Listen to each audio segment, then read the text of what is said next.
I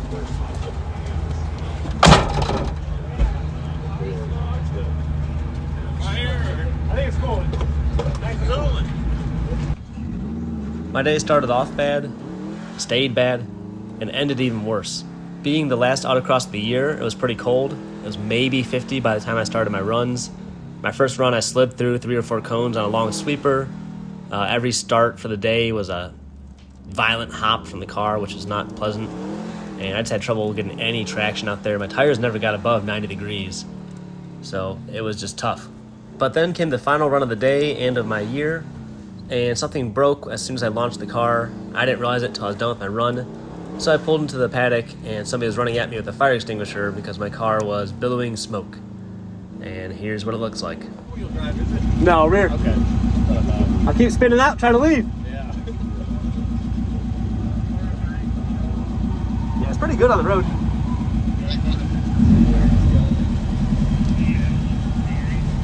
All right, you're gonna go.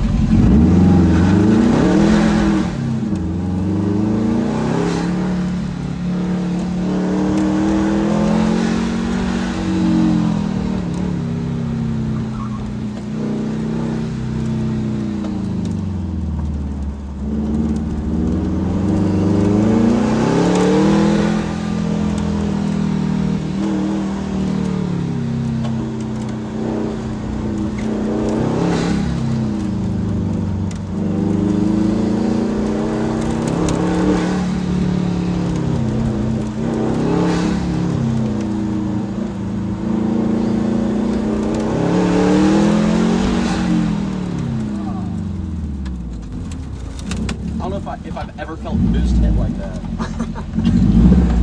The boost? Yeah. Oh, that just spoke. Think I have a coolant leak. Or tires?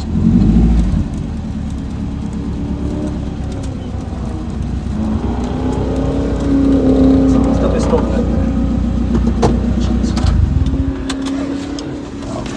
I appreciate it. Yeah, man.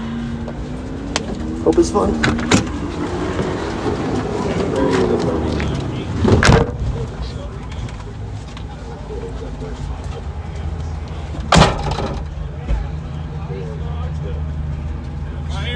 I think it's cool. Nice rolling. It was pretty obvious that something coolant related had broken since there was coolant on the ground and in my fenders. The smoke was white and smelled sweet. When I looked inside the car, there was coolant all over the place, dripping from somewhere. I couldn't find it for a minute. I thought it was coolant, but I wasn't quite sure, so I had to take it home and dig a little deeper. Here's where my bottle broke. On the top, there's supposed to be a nipple right here, and you can see it just broke off with the hose. So I'm gonna take this bottle out, put a new one in. We should be good to go. When the bottle broke, I went to my overflow to see how much coolant I lost. And not something I thought about, but I thought was kind of funny, was that now the bottle is full. Now that there's a crack in the system. So all the coolant in the car is equalized. Usually this bottle is only filled to about down here. But once you have a hole in the system, it finds its equilibrium and it's way up here near the top. I bought a new bottle and swapped it in and filled the system with a little more coolant, and now it's time to heat cycle the car and try to push all the air out of the system. The Subaru engines are notorious for trapping air, so this takes a couple of tries, and here you can watch the bubbles kind of coming out of the overflow bottle as the system bleeds itself.